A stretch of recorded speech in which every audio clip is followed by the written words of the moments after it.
నమస్కారం, విశ్వాస్ న్యూస్ కి స్వాగతం. హెడ్లైన్ చూద్దాం.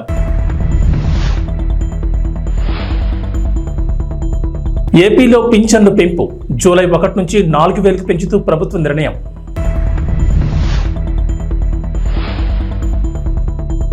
కేసీఆర్ పై అభిమానం, ఫామ్ హౌస్ కు క్యూ కడుతున్న జనం.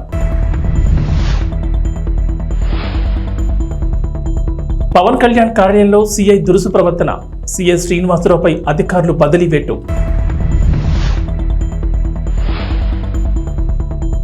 గ్రాండ్ గా రిలీజ్ అయిన కల్కి 2898 AD 1000 కోట్లు వసూలు చేస్తుందంటున్న ఫ్యాన్స్. ఆంధ్రప్రదేశ్లో పింఛన్లకు సంబంధించి ప్రభుత్వం కీలక ఉత్తర్వులు జారీ చేసింది. పంచాయతీరాజ్ గ్రామీణాభివృద్ధి శాఖలు ఎన్టీఆర్ భరోసా పింఛన్లు పెంచుతూ ఉత్తర్వులు జారీ చేశారు. వృద్ధాప్య, వితంతు, ఒంటరి మహిళలు, చేనేత, కల్లుగీత కార్మికులు, మత్స్యకార, చెప్పులు కుట్టే వృత్తివారు, ట్రాన్స్జెండర్లు, ఈఆర్టీ, డప్పు కళాకారులు, ఆర్టిస్ట్, పెన్షన్దారులకు పింఛన్లు పెంచారు. వారికి పెన్షన్ 3,000 నుంచి 4,000కు పెరిగింది. అలాగే దివ్యాంగులు, కుష్ఠరోగులకు అందించే పింఛన్లు 3,000 నుంచి 6,000కు పెంచిన సంగతి తెలిసిందే. అంతేకాదు, పూర్తి వైకల్యం ఉన్న వారికి 5,000 నుంచి 15,000కు పింఛన్ పెంచింది ప్రభుత్వం. ఇక తీవ్రమైన వ్యాధిగ్రస్తులు, గుండె, కిడ్నీ, లివర్ సమేత సమస్యలతో బాధపడుతున్న వారు, డయాలసిస్ రోగులకు పింఛన్ను 5,000 నుంచి 10,000కు పెంచింది ప్రభుత్వం. ఏప్రిల్ 1 నుంచి పెంచిన పింఛన్లు అమల్లోకి వస్తున్నాయి. అంటే జూలై 1న ఒక్కో పెన్షన్దారుడు 7,000 పొందుతారు. ఆ తర్వాత నుంచి నెలకు 4,000 పింఛన్ అందుకుంటారు. రాష్ట్ర వ్యాప్తంగా సచివాలయాల ఉద్యోగులు ఇంటింటికి వెళ్లి పంపిణీ చేయనున్నారు. మాజీ ముఖ్యమంత్రి బీఆర్ఎస్ అధినేత కేసీఆర్ ను చూసేందుకు అభిమానులు, ప్రజలు, పార్టీ నేతలు, ఎమ్మెల్యేలు క్యూ కడుతున్నారు. దీంతో సిద్దిపేట జిల్లా ఎర్రవెల్లిలో ఉన్న కేసీఆర్ ఫామ్ హౌస్ కు తరలి వెళ్తున్నారు. ఈ క్రమంలోనే తన కోసం వస్తున్న వారి కోసం కేసీఆర్ ప్రత్యేకంగా సమయం కేటాయిస్తున్నారు. వారితో ముచ్చట మాట్లాడి ఫోటోలు దిగుతున్నారు. మహిళలు, వృద్ధులు, వికలాంగులు, చిన్నారులు ఇలా రకరకాల వయసుల వారు వచ్చి కేసీఆర్ తో మాట్లాడుతున్నారు. ఇక గత కొన్ని రోజులుగా ఫామ్ హౌస్ లోనే ఉంటున్న కేసీఆర్ పూర్తిగా వ్యవసాయంపైనే దృష్టి సారించినట్లు తెలుస్తోంది. ఈ క్రమంలోనే తన పొలంలో వివిధ పంటలు పండించేందుకు సిద్ధమయ్యారు. కొత్త వరి వంగడాన్ని తీసుకొచ్చి నాట్లు వేయించారు. పూర్తిగా సేంద్రీయ పద్ధతిలో పంటలు పండిస్తున్నారు. ఉద్యాన పంటలు, సీజన్తో సంబంధం లేకుండా దొరికే పండ్లు, కూరగాయల సాగుపై మాజీ సీఎం దృష్టి పెట్టినట్లు తెలుస్తోంది. ఫామ్ హౌస్ మొత్తం భూసార పరీక్షలు చేయించిన కేసీఆర్ ఎలాంటి పంటలు పండించవచ్చనే దానిపై ఒక అవగాహనకు వచ్చినట్లు సమాచారం. Andhra Pradesh deputy CM Pawan Kalyan camp కార్యాలయంలోకి అనుమతి లేకుండా వెళ్లిన సీఐపై బదిలీ వేటుపడింది. పవన్ కళ్యాణ్ మంగళగిరి క్యాంపు కార్యాలయం లోపల ఉన్న సమయంలో మంగళగిరి టౌన్ సీఐ శ్రీనివాసరావు అనుమతి లేకుండా వెళ్లేందుకు ప్రయత్నించారు. అదే సమయంలో పవన్ క్యాంపు కార్యాలయంలో వారాహి దీక్ష చేపట్టేందుకు పూజలు చేస్తున్నారు. కొద్దిసేపు ఆగమని భద్రతా సిబ్బంది సీఐకి చెప్పినా వెళ్లేదు. వారిపై ఆగ్రహం వ్యక్తం చేశారు. బోట్లతో వెళ్లొద్దని చెప్పినా పట్టించుకోలేదు. లోపలికి వెళ్లారు. భద్రతా సిబ్బంది చెప్పినా పట్టించుకోకుండా సీఐ దురుసుగా ప్రవర్తించారని డిప్యూటీ సీఎం కార్యాలయ సిబ్బంది పోలీసు ఉన్నతాధికారులకు సమాచారం ఇచ్చారు. ఆ వెంటనే సీఐ శ్రీనివాసరావుపై అధికారులు బదిలీ వేటు వేశారు. ఆయన స్థానంలో ప్రకాశం జిల్లా త్రిపురాంతకం నుంచి సీఐ వినోద్ కుమార్ నియమించారు. ఈ మేరకు గుంటూరు రేంజ్ ఐజీ సర్వశ్రేష్ఠ త్రిపాఠి ఆదేశాలు జారీ చేశారు. గతంలో కూడా సీఐ శ్రీనివాసరావుపై జనసేన ఆరోపణ చేసింది. ఎన్నికల సమయంలో జనసేన పార్టీ కార్యాలయంలో పనిచేసే సిబ్బంది ఉండే అపార్ట్మెంట్లోకి వెళ్లి తనిఖీల పేరుతో హడావిడి చేశారనే ఆరోపణలు వచ్చాయి. ఇప్పుడు డిప్యూటీ సీఎం క్యాంపు కార్యాలయంలోకి వెళ్లడంతో బదిలీ పెట్టబడింది. ఆంధ్రప్రదేశ్లో కొలువుదీరిన చంద్రబాబు ప్రభుత్వం పాలనలో దూకుడు పెంచింది. గత ప్రభుత్వ హయాంలో పథకాలకు సంబంధించి వరుసగా కీలక నిర్ణయాలు తీసుకుంటున్నారు. ఇప్పటికే పలు పథకాలకు పేర్లు మార్చింది కొత్త ప్రభుత్వం. తాజాగా మరో 2 పథకాలకు పేర్లు మారుస్తూ నిర్ణయం తీసుకుంది. వైఎస్ఆర్ కళ్యాణమస్తు పథకానికి చంద్రన్న పెళ్లి కనుక మార్చేశారు. అలాగే జగనన్న విదేశీ విద్యా దీవెన పథకం పేరును doctor APJ Abdul Kalam overseas education scheme for minorities గా మారుస్తూ ఆదేశాలు జారీ చేశారు. ఈ మేరకు జీవోలు విడుదల చేశారు. 2014-19 మధ్య అధికారంలో ఉన్న టీడీపీ ప్రభుత్వం చంద్రన్న పెళ్లి కానుక పేరుతో ఈ పథకాన్ని ప్రారంభించింది. ఈ పథకం ప్రకారం ఎస్సీ, ఎస్టీల్లో కులాంతర వివాహాలు చేసుకుంటే వారికి 75,000 నగదు ప్రోత్సాహకం అందజేశారు. అలాగే గిరిపుత్రిక కళ్యాణం కింద ఎస్టీలకు 50,000, అంతేకాదు కులాంతర వివాహం చేసుకునే బీసీలకు 50,000, దుల్హన్ పథకం కింద మైనార్టీలకు 50,000 అందించారు. అదే దివ్యాంగులైన వధువు వర్లకు 1,00,000 చొప్పున అందజేశారు. ఈ పథకం ద్వారా దారిద్ర్య రేఖకు దిగువన ఉన్న మిగతా వర్గాల యువత ఎస్టీలను వివాహం చేసుకుంటే 50,000, అదే ఎస్సీలను పెళ్లి చేసుకుంటే 40,000, బీసీలను చేసుకుంటే 30,000, ఓసీలను చేసుకుంటే 20,000 చొప్పున చంద్రన్న కానుక అందించారు. ఆంధ్రప్రదేశ్లో వాలంటీర్ల చుట్టూ రాజకీయం తిరుగుతోంది. కొత్త ప్రభుత్వం వాలంటీర్లను తొలగించబోమని, వారికి ఇచ్చే జీతాన్ని 5,000 నుంచి 10,000కు పెంచుతామని చెప్పింది. అయితే జూలై నెల పింఛన్ మాత్రం సచివాలయాల ఉద్యోగులతో పంపిణీ చేస్తోంది. దీంతో ఇప్పటికీ ఉన్న వాలంటీర్లను కొనసాగిస్తారా లేదా అన్నది క్లారిటీ లేకుండా పోయింది. అలాగే వాలంటీర్ల రాజీనామాల వ్యవహారంపై హైకోర్టులో విచారణ జరుగుతోంది. ఈ క్రమంలో వాలంటీర్లకు మరో షాక్ తగిలింది. ఏకంగా వాలంటీర్ల నియామకాన్ని రద్దు చేయాలని ఏపీ హైకోర్టులో పిల్ దాఖలైంది. ఏపీలో వైఎస్ఆర్సీపీ కార్యకర్తల్ని గ్రామ, వార్డు వాలంటీర్లుగా నియమించారని, వారి నియామకాన్ని రద్దు చేయాలని కడప జిల్లా రాజంపేటకు చెందిన షేక్ అబూబాకర్ సిద్దికి గతంలోనే హైకోర్టులో పిల్ వేశారు. ఈ పిల్లో వాలంటీర్ల నియామకాన్ని సవాల్ చేశారు. అలాగే వారిని రాజకీయ పార్టీ కార్యకలాపాల్లో పాల్గొనకుండా చూడాలని కోరారు. హైకోర్టు మార్చి 20న ఈ పిల్లుపై విచారణ జరిపింది. ప్రతివాదులుగా అప్పటి సీఎం జగన్, అప్పటి రెవెన్యూ శాఖ మంత్రి ధర్మాన ప్రసాదరావు, సిఎస్, ఇతర అధికారులకు, వాలంటీర్లకు నోటీసులు జారీ చేసింది. ఈ పిల్లుపై తాజాగా బుధవారం విచారణ జరిగింది. హైదరాబాద్ మెట్రోలో సరికొత్త విధానం. రైలు దిగాక టికెట్ కొనొచ్చు. మీరు చదివింది నిజమే. హైదరాబాద్ మెట్రోలో త్వరలోనే సరికొత్త విధానం చూడబోతున్నాం. విదేశాల్లో ఉన్నట్లు ఓపెన్ లూప్ టికెటింగ్ వ్యవస్థను తీసుకురావాలని హైదరాబాద్ మెట్రో ప్రయత్నిస్తోంది. అన్ని అనుకున్నట్లు జరిగితే ఈ ఆర్థిక సంవత్సరంలోనే ఈ విధానం అందుబాటులోకి వచ్చే అవకాశం ఉంది. ఈ విధానంలో ప్రయాణికులు తొలుత టికెట్ తీసుకోకుండానే రైలు ఎక్కేయచ్చు. దిగిన తర్వాత ప్రయాణించిన దూరాన్ని బట్టి ఛార్జీలు వసూలు చేస్తారు. ప్రస్తుతం ఉన్న క్లోజ్డ్ లూప్ టికెటింగ్ విధానంలో ముందే టికెట్ తీసుకోవాలి. ఫలానా స్టేషన్ టికెట్ తీసుకుని మధ్యలో మనసు మార్చుకుని ముందు స్టేషన్లో దిగితే బయటకు వెళ్లేందుకు టికెట్ అనుమతించదు. కాబట్టి స్టేషన్ సిబ్బందిని సంప్రదించాల్సి ఉంటుంది. ఈ ఓపెన్ లూపింగ్ వ్యవస్థతో ఎలాంటి ఇబ్బంది ఉండదు. ఈ వ్యవస్థ అందుబాటులోకి వస్తే బస్సు, మెట్రో, ఎంఎంటీఎస్ అన్నింట్లోనూ ఒకే కార్డుతో ప్రయాణించవచ్చు. 2 ఏళ్ల క్రితం హర్యానాలో ఈ విధానాన్ని ప్రవేశపెట్టారు. బస్సు ఎక్కేటప్పుడు కార్డు చూపించి మళ్ళీ దిగేటప్పుడు చూపిస్తే ప్రయాణించిన దూరాన్ని బట్టి డబ్బులు కట్ అవుతాయి. 2012లో లండన్లో ఈ విధానాన్ని ప్రవేశపెట్టారు. అది విజయవంతం కావడంతో ప్రపంచవ్యాప్తంగా పలు దేశాలు అందుబాటులోకి తెచ్చే ప్రయత్నం చేస్తున్నాయి.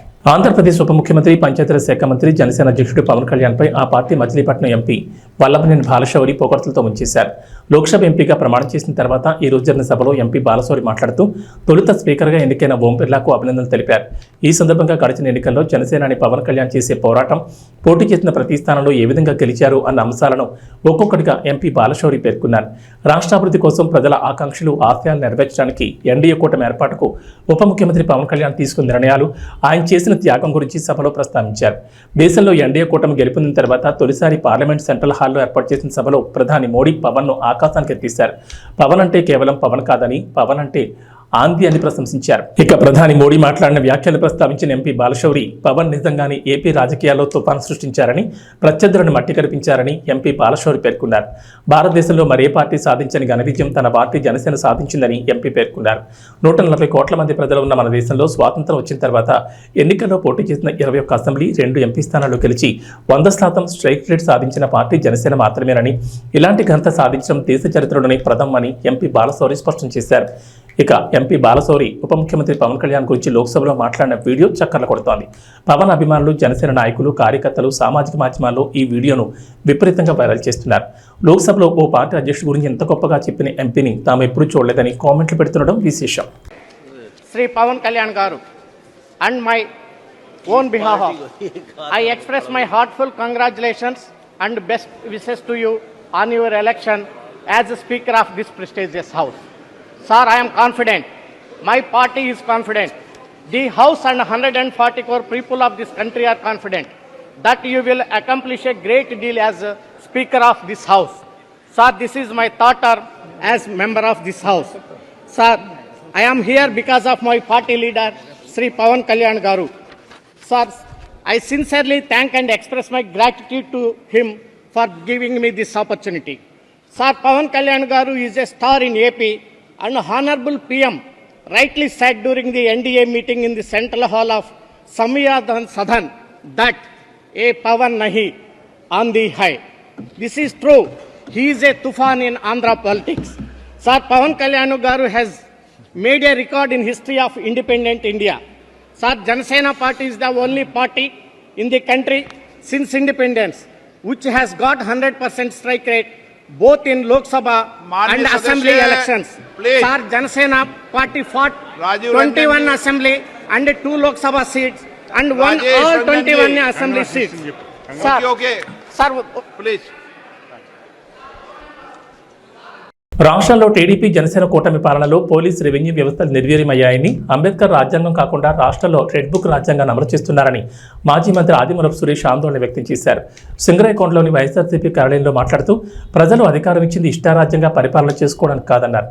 చంద్రబాబు ప్రభుత్వం రాష్ట్రంలో ప్రతిపక్షం లేకుండా చేయాలని కుట్ర పంతోందని అన్నారు. వైఎస్ఆర్సీపీ కార్యకర్తలను వారి ఆత్మస్థైర్యాన్ని, మనోభావాలను దెబ్బతీసేలా ప్రవర్తిస్తూ భయాందోళన గురి చేస్తున్నారన్నారు. ఇటువంటి కక్ష సాధింపు చర్యలకు పాల్పడితే తమ ఓపికకు, సహనానికి కూడా ఒక హద్దు ఉంటుందని, వైసీపీ కార్యకర్తల జోలికొస్తే ఊరుకునేది లేదని టీడీపీ నాయకులను హెచ్చరించారు. వైసీపీ నాయకులు మరియు వారి ఆస్తులపై జరుగుతున్న దాడులను న్యాయస్థానాలు సుమోటోగా తీసుకుని నిందితులను అదుపులోకి తీసుకుని తగిన శిక్షను విధించాలని కోరారు. ఈ యొక్క పరిపాలన రాజ్యాంగబద్ధంగా నడవట్లేదు. ఈ రాష్ట్రంలో ఒక కొత్త రాజ్యాంగం వచ్చింది.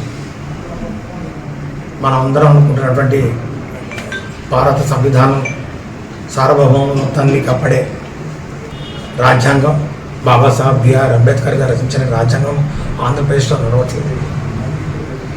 ఆంధ్రప్రదేశ్లో రెడ్ బుక్ రాజ్యాంగం నడుస్తుంది. రెడ్ బుక్ రాజ్యాంగం ప్రకారమే మేము పరిపాలన సాగిస్తాం. ఏదైతే తెలుగుదేశం పార్టీ నాయకులు గత 2-3 సంవత్సరాల కాలంలో పదే పదే చెప్తూ మేము అధికారంలోకి వచ్చిన వెంటనే మీ హక్కు చూస్తాం, మీ సంగతి తెలుస్తాం, మిమ్మల్ని బట్టలు కూడా తీసి రోడ్డు మీద తిప్పుతాం, గడ్రాల మీద నడుస్తామని చెప్పి పదే పదే చెప్పినటువంటి నాయకులు ఈరోజు అదే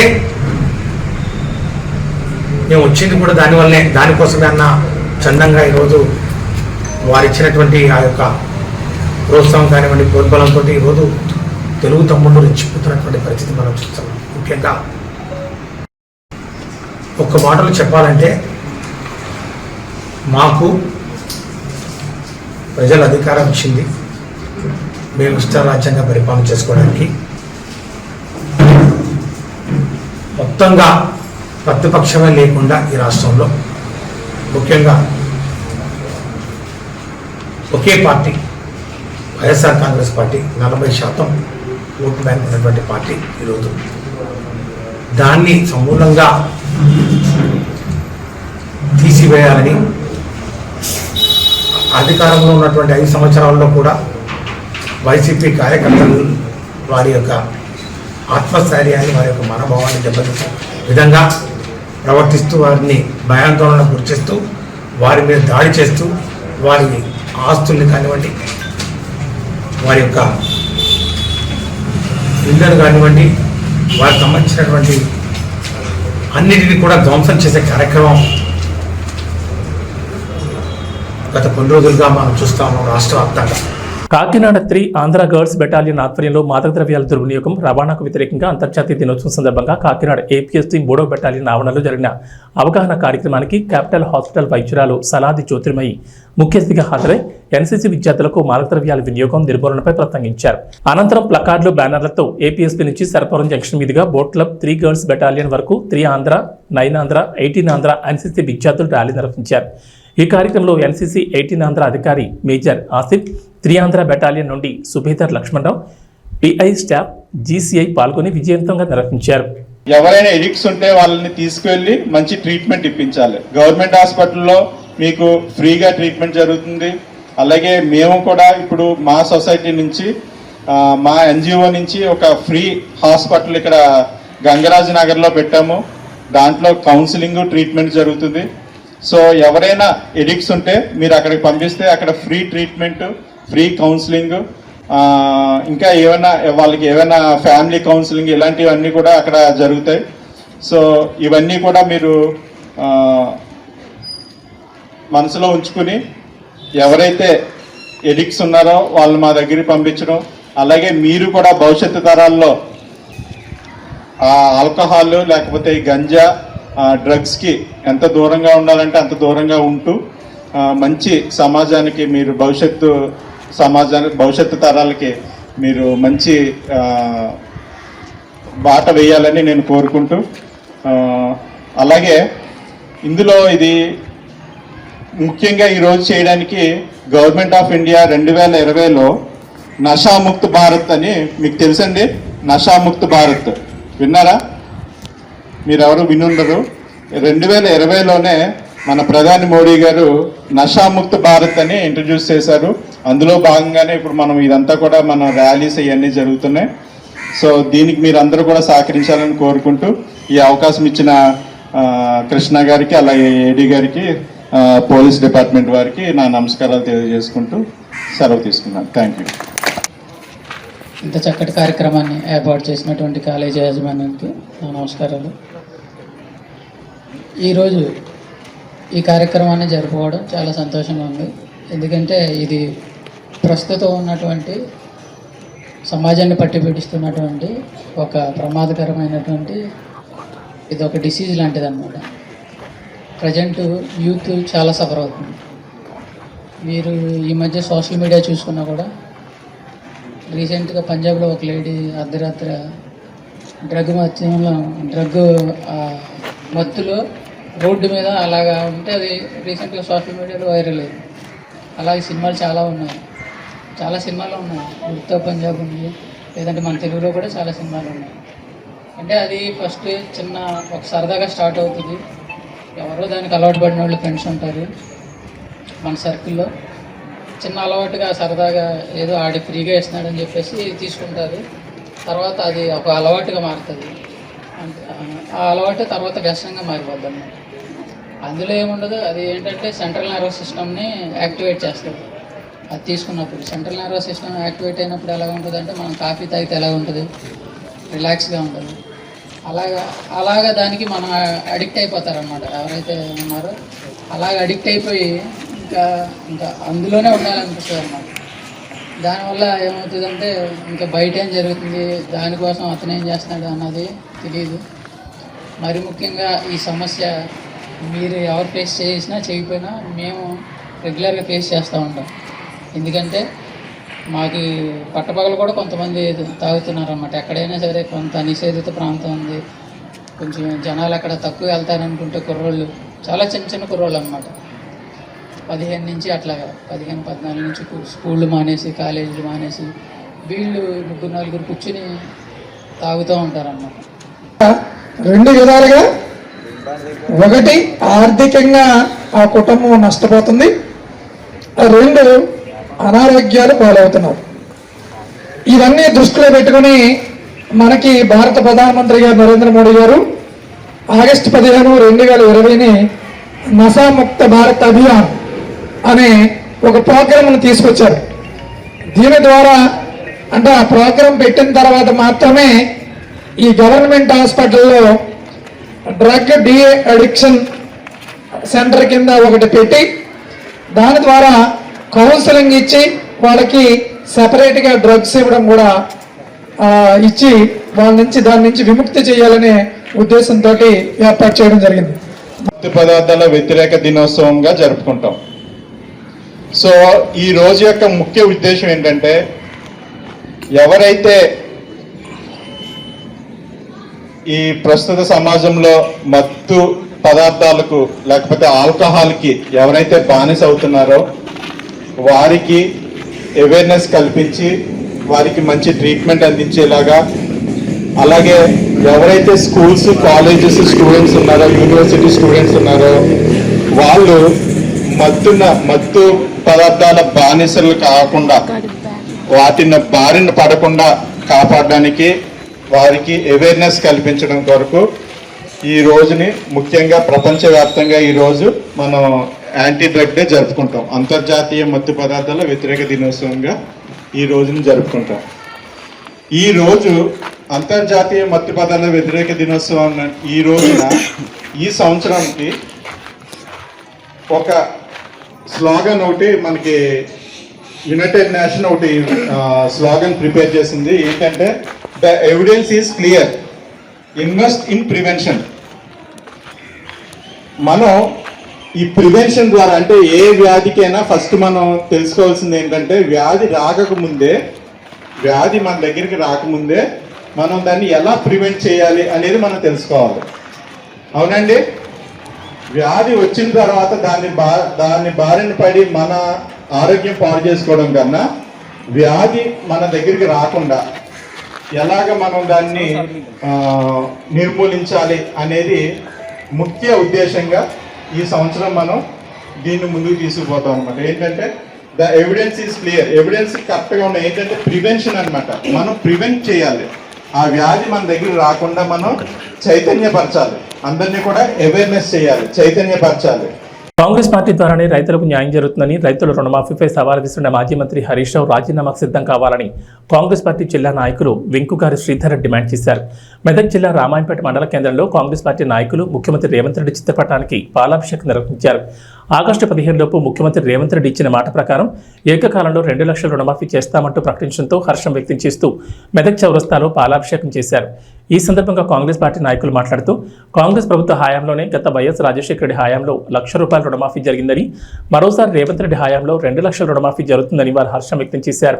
10 సంవత్సరాలు పాలించిన బీఆర్ఎస్ పార్టీ రైతులను మోసం చేసిందని వారు విమర్శించారు.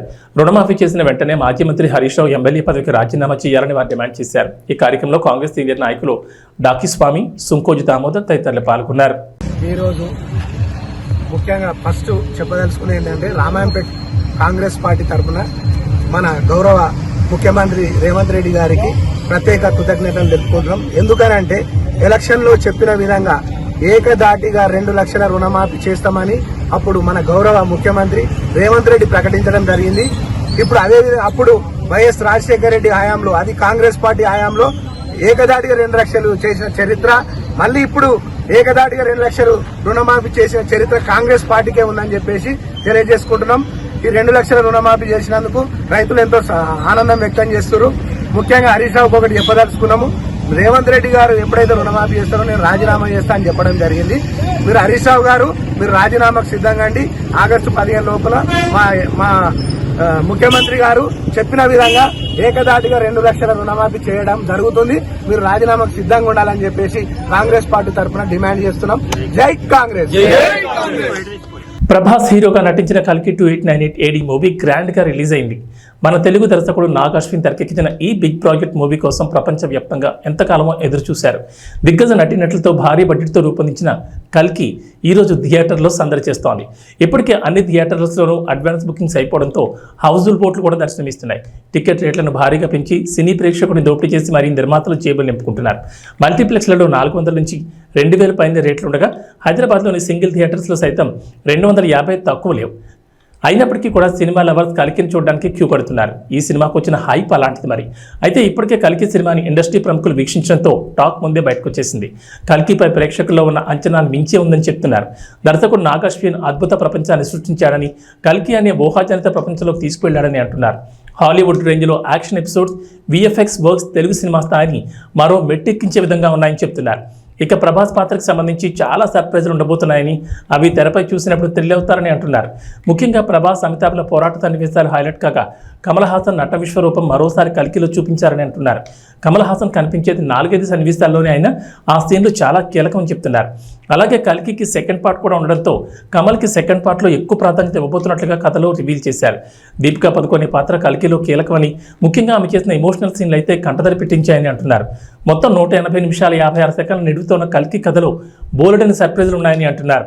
గెస్ట్ అపీరియన్స్లో స్టార్లను చూసి అభిమానులు షాక్ అవుతున్నారని అంటున్నారు. మొత్తానికి కల్కి సినిమా 1000 కోట్లు వసూలు చేస్తుందని ప్రభాస్ ఫ్యాన్స్ ధీమాగా ఉన్నారు. T20 ప్రపంచ కప్ 2024లో దక్షిణాఫ్రికా ఫైనల్కి చేరింది. సెమీఫైనల్ 1 మ్యాచ్లో ఆఫ్ఘనిస్తాన్ చిత్తు చేసి తొలిసారి ఫైనల్లో అడుగుపెట్టింది. ఈ టోర్నీలో పరాజయం అనేది లేకుండా దక్షిణాఫ్రికా తుది పోరుకు అర్హత సాధించింది. ఈ మ్యాచ్లో తొలుత బ్యాటింగ్ చేసిన ఆఫ్ఘనిస్తాన్ 56 పరుగులకు కుప్పకూల్చింది. అనంతరం 8.5 ఓవర్లలోనే లక్ష్యాన్ని ఛేదించింది. 1 వికెట్ మాత్రమే కోల్పోయి టార్గెట్ని ఫినిష్ చేసింది. ఈ మ్యాచ్లో ఆఫ్ఘనిస్తాన్ టాస్ గెలిచి తొలుత బ్యాటింగ్ చేసింది. ఈ టోర్నీలో సంచలన ప్రదర్శనతో పెద్ద జట్లను సైతం మట్టి కనిపించిన ఆ జట్టు సెమీఫైనల్లో మాత్రం తేలిపోయింది. దక్షిణాఫ్రికా బౌలర్ల ధాటికి వార్ 1 సైడ్ అన్నట్లు మ్యాచ్ సాగింది. ఈ టోర్నీలో ఆస్ట్రేలియా, న్యూజిలాండ్ లాంటి జట్లను ఓడించింది ఆఫ్ఘనిస్తాన్ జట్టేనా అనిపించింది. ఈ టోర్నీలో విశేషంగా రాణించిన ఆఫ్ఘన్ ఓపెనర్లు గుర్బాజ్, ఇబ్రహీం జద్రాన్లు స్వల్ప స్కోర్కే పెవిలియన్ చేరారు. మిగతా బ్యాటర్లు కూడా తేలిపోయారు. తెలంగాణకు హైదరాబాద్ వాతావరణ శాఖ రెయిన్ అలర్ట్ జారీ చేసింది. ఇవాళ రేపు రాష్ట్రంలో భారీ వర్షాలు కురుస్తాయని చెప్పింది. నైరుతి రుతుపవనాలకు తోడు ద్రోణి ప్రభావంతో కొన్ని జిల్లాల్లో భారీ వర్షాలకు ఛాన్స్ ఉందని వెల్లడించింది. నేడు జయశంకర్, భూపాలపల్లి, ములుగు, కొమరంభీం, ఆసిఫాబాద్, మంచిర్యాల, భద్రాద్రి కొత్తగూడెం, హనుమకొండ, జనగాం, సిద్దిపేట, ఖమ్మం, వరంగల్, మేడ్చల్, మల్కాజ్గిరి, మెదక్, కామారెడ్డి జిల్లాలో భారీ వర్షాలు కురుస్తాయన్నారు. ఈ మేరకు ఆయా జిల్లాల్లో ఎల్లో అలర్ట్ జారీ చేశారు. ఏపీ ప్రజలకు వాతావరణ శాఖ హెచ్చరికలు జారీ చేసింది.